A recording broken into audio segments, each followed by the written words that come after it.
Yo. What's up, everybody? I know this is two in a row for the night, but I'm here with my main man, Coach Sapp. What's up, brother? How you doing? What's up, Coach? Man, I'm doing good, man.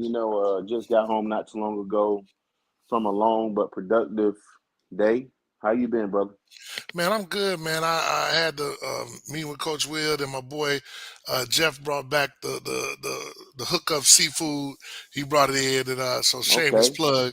I had some corn, some snow crabs, some sausages, some Oh man. potatoes, some boiled eggs. But it was on point, and he got his own little grease. So yeah, y'all got to Okay. get that hookup seafood. Jeff Robinson, he's Okay. on Facebook. I'm telling you, I gotta get it. All right. But nah, man. Other than that, man, I've had a blessed day, man. Just couldn't wait to really get to talk to some of the trainers, local trainers. You in That's particular, right. I've known you for some. And it's kind of cool because we just got through with Will, and I know I met you, when you were coaching with Coach Will. But tell Uh-huh. the people a little bit about yourself, man. I mean, and a little bit about because in your case, you have a coaching background and an athletic background. Yes, sir. First off, I appreciate you having me on here, Coach AG. I'm born and raised here in Orlando. Graduated from Dr. Phillips in 1999. Played college football at Bethune-Cookman from 99 to '03. Made all conference my last year playing offensive line. Um, Currently, I'm the offensive coordinator and O-line coach at Dr. Phillips High School, where I also teach world history, 10th grade world history. On the side, I also train offensive line here in the Central Florida area with my own academy, SAPS Online Academy. Here in the Central Florida area, we train every Saturday and Sunday, Eagle Nest Park, 9 a.m. So that's pretty much it, man. Just life is all about football. Hey man, he just said it. You heard it. They changed. It's Eagle Nest Park. Uh Train huh. every Saturday and Sunday at 9 o'clock. 9 a.m. Get it Okay, in early in the and morning. for I definitely I've known you for a minute. Uh, I'm real big on guys who played the position and did well. I mean, Absolutely. you did well at BC, at BCU, because y'all was Yeah. probably still BCC back then, right? Yeah, we were actually still Bethune Cookman College. Yeah. Yeah. Yeah. The So the U the U was adopted after I graduated. yeah, so I mean, I'm real big on, and like you hear Coach Prime, tells my son the reason that he has all these ex NFL guys because it gives you a way to go. Right. So I'm real big on, you've been around, you've been in the coaching circle because people need to you've been around coaching for a minute. It's not Yes, you sir. have a young face and everything, but Oh. you ain't got the grades and all that. But And they but ain't in yet, man. I'm 40. Hey, coach, I'm 43 years old, and that's my point.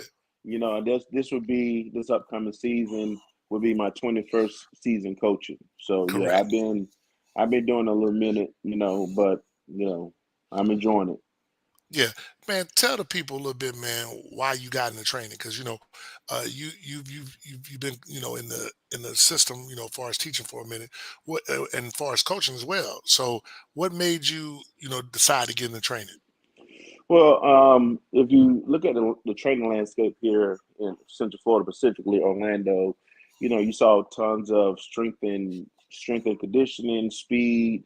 You see a lot of DB, a lot of stuff for the skill guys.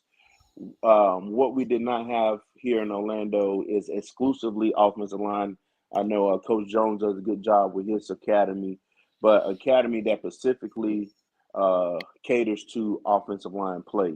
And when I mean offensive line play, we're talking about teaching everything from the ground up, how to get in a proper 3-point stance, stance starts, proper technique in pass protection, run blocking, and even how to block proper schemes like inside zone, power, how to pull and wrap to play side linebacker, how to pull and kick, how to reach, how to properly use your hands. So we really have scaffolded the concept of fundamentally developing offensive linemen. So I just want to give something to the offensive line, show them some love, and really cater to the offensive line. Yeah, you said something, and I do admit because when I first moved down here, all they had was really uh, speed and conditioning and weight trainers. Okay. When I first went down, you had the Lowe's, you had the Bojacks, but there was no individual. You had the Mike Locks. Everybody had that stuff, but there was no Hmm. training. Why do you feel it's important to do individual training specifics?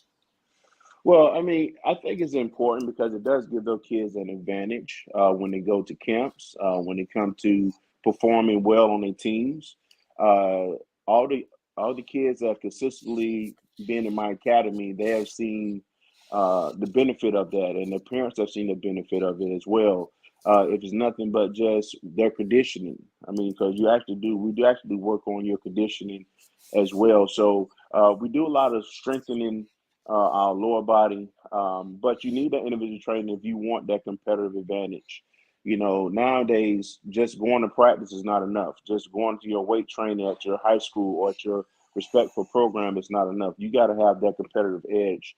So we offer those offensive linemen that competitive edge. So when they do get to the camps, they're already prepared. Like a lot of the drills that we use and equipment we use, they are same stuff we use. Like some of the tools we use the medicine balls, we use the hand shields, we use an instrument called the torque wheel, the X bag, the strike stick. So a lot of the drills that we're doing, you can see these drills at your local camps.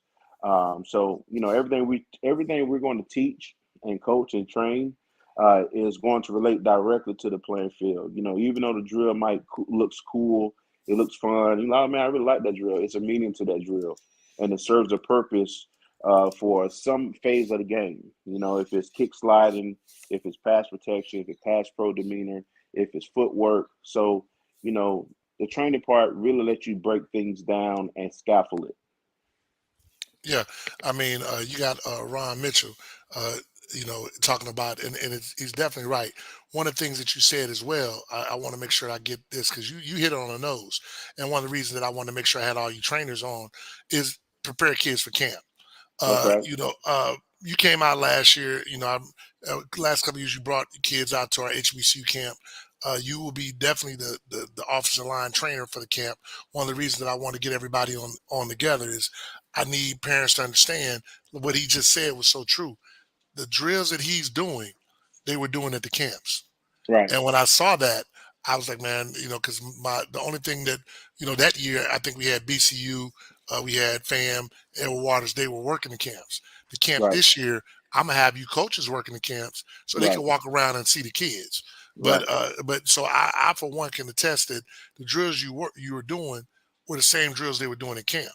And Absolutely. and and does that come from just being a former college football player, or how have you gotten your skill set to where you're knowledgeable on what needs to be done on the O line?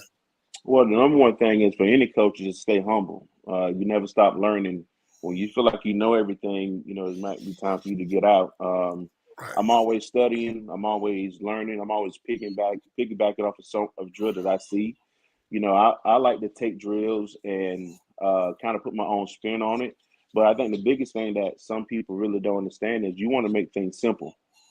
You Oh want yeah. to you want to simplify things. We're not going to be doing a drill exactly like the New England Patriots might do because we don't have the same time or resources as the Right. New England Patriots. So we want to utilize our time. We want to magnify the opportunity by making sure the kids understand the drills by simplifying it. But to be honest, never stop learning. Your coaches should be going to camps. They should be going to clinics. They should be studying. They should be, reaching out to people. You got to be humble. You got to have humility. There's no big time uh, personality where you feel like you cannot get no advice or help from anyone. Because I'm still learning. I'm always just watching on social media or YouTube or when I go to clinics. I know what they're doing, but I just want to find that one thing that I could take with me that can help me, be a better coach and make my players better. Yeah, you hit on the nose, man. I think that coaches and trainers should always be trying to learn. Right. You come from a background people don't know that you actually coached in college as well. Yes, So, sir. and I can attest that, every time I go by camp, you definitely are there. You're trying to get that Yeah, knowledge. So, that's right. that's real important. And I'm glad that you brought that up. Uh, Yes, sir. Anything you want, the people to know about, anything at all that you can think of, because then we're going to just have regular conversation in a second. But I want to make sure that we covered, some of these things that, that I don't want anybody to miss some of the training knowledge that you guys have. Right, right. I think the biggest thing out there for parents and players to understand is just it's a process. You don't get better overnight. It's a marathon, not a sprint. You can't train one spring and expect to be a Division 1 player. You got to have a body of work, and everyone's playing ability and development is on different levels. One of my good friends, Bailey Trujillo, says the biggest steal of joy is comparison. Don't compare yourself to what everyone else is doing. Really look at your body of work. Really focus on yourself. You know, Try to improve every opportunity you get. Sometimes things are not going to be where you want them to be, but just keep plugging in there, keep chopping wood, keep working hard, and if you put in the time, you would definitely see an improvement. So, but that's pretty much it, man. Just keep grinding. I mean, it's just like as a coach, you're gonna have some adversity. Just keep plugging away. Yeah, control what you can control is what I always try to say, Right, because you can't control, when a coach puts you in, but if he puts you in, you ought to be able to control how you handle the situation. But right. man, with that being said, man, we were talking earlier before we came on, and I want to make sure that you say a little bit some of those things that we're talking about. You know, Hmm. we're in a community where, unfortunately, a society where guys, and I can honestly say I've never seen you do this. You never took shots at nobody. You never throw rocks and hold your hand. Uh, Right. and Coach Will was just talking about, the community as well. Um, can you kind of explain to people that, because a lot of people, especially like we were talking earlier, a lot of people from that aren't from Florida, they don't understand that you guys really don't get paid like that. So can you kind of explain that? Because in Texas, those guys are getting $30,000 stipends, Yeah. besides their job. So can you kind of explain, that? Well, we were talking about, a lot of folks don't know the coach behind the coach, behind the screaming and getting on the kids. Every coach that's here in Orange County, here in Florida, they're doing it for the love of the game. I don't, I know that we're not doing it to supplement our incomes to really say, to have some real extra money. I mean, we're doing it because we love the kids. We love the game. A lot of us are former players, and we want to give back to the community and kids like someone gave to us. And the thing is, because we are nowhere near the getting compensated as the nearby states, and we're still here, lets everyone know that we want to be here because to be honest, we don't have to coach, we don't have to put in the time, we don't have to work 18-hour days on Friday nights. Spring football is coming around the corner, and every program has been working out, doing 7-on-7, doing extra stuff for their kids, and there's no extra compensation, you know, after after Football November. season, Yeah, right? right. Right. So there's no extra stipend, and after No, football season at all, no. and even with the stipends that you get, there, it's not that kind of stipend where Right, right, it's not that kind of stipend where you. So like you said earlier, everybody's doing it for the love of the game, and right. so before I let you go, man, tell the people a little bit about, because somebody just actually texted me. Tell the people about some of the kids you train with, and kids you work with. Well, I work with a couple of kids. Devin Hayes. I work with uh, Calvin Francis. Of course, my son. I put my son in there. My son, Tyron Yeah, Sapp yeah, no doubt. Jr. I've coached tons of kids, that's playing on next level. A few kids that have gone to the NFL. I mean, I'm being honest, and this sound maybe kind of weird, but I don't really sit down and make a list of, Don't even oh think man, about it. I Right. coached that kid or that kid. I mean, I think that we all have helped these kids, get to the next level. But there's tons of kids that I've coached, man, that never played no football outside of high school. You know what I'm saying? They're just great kids. I mean, matter of fact, I ran into a former player, and he's like 26 years old, and just blew my mind. I'm like, man, I'm getting old.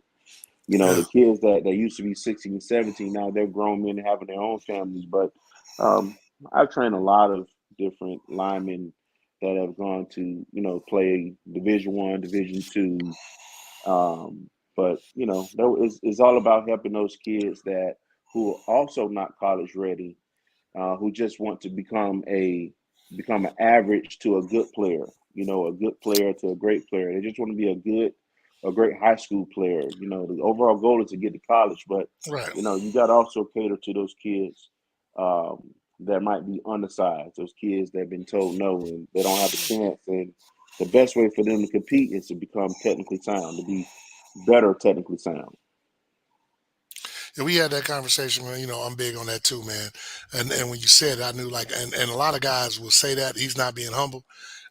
We had that conversation before. I don't really talk about the kids that I dealt with because for every kid that was like quote unquote, this superstar, I have more kids that were not superstars. But believe it or not, That's right. those are the kids. Those are the kids that I find myself attracted to. Like you said, Yeah. like when you're in the store and you see a kid you ain't seen and he's 30 something. He's Yeah. not in jail. He's not in Yeah. jail. He's doing the right thing. Right. He has his family. Right. Man, that's a Hmm. powerful thing to think about. Absolutely. Because we worked the situations. We had some kids that we worked with them, and we didn't think they was gonna make it. And then you see Right. them out, and they successful in life, man. That is one hell of a feeling. Matter of fact, me and the wife, we went to the Magic game, and the kid was like, Okay.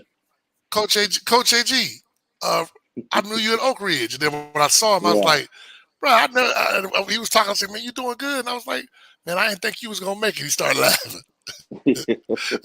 He started Yeah, laughing. He said, man. "Coach, That's hey, that's it was through the grace of God, So, yeah, so yeah. That's an awesome feeling, man, when you can see those kids that yeah, man. helped out and you really went out your way, and and they acknowledge that just by, going out their way to say hello. They didn't have to go out their way and say, Coach AG, what's up. Oh, no doubt, no So doubt. that's always a great feeling. They didn't have to even speak, but they Yep, did. So, like you said, yep, yep, but hey, man, absolutely. let me be the first to say, man, I appreciate you. I thank you. I'm gonna have to get you in the studio one day, to go because Anytime. I'm gonna have probably a little deeper conversation on Tuesday in the studio Okay, about what Emmett Smith said because I actually got a call with the Florida Minority Coaches Association. I had a CNN call me today, and they want to nice. talk about the whole all the kids going to like Florida kids. The NAACP said that they would recommend those kids because of what Ron DeSantis is doing with them, basically trying to whitewash everything. They're Wow, they're suggesting that they don't go to Florida. They don't go to Florida wow. State. So Hmm. we'll definitely, when I have that show, I'm gonna definitely have you on. Okay, because I Oh know yeah, we have like we sit around and have deep conversations. We really do. all the time, coach, all the time, and they're Yeah. not recorded and they're jewels. Right. Right. But if anybody wants to contact me, you can always hit me up on my Instagram, Saps Online Academy, my Facebook, Tyrone Saps Senior, or my cell phone number 407-241-9418. Feel free to call or text anytime, to get your kid better on the offensive line. Hey, we're gonna end it with that, man. It gets no better than that. That, Thanks a lot, that Coach works Sapp. I out. appreciate Thanks a lot, man. Have a you, great brother. night. All right, man.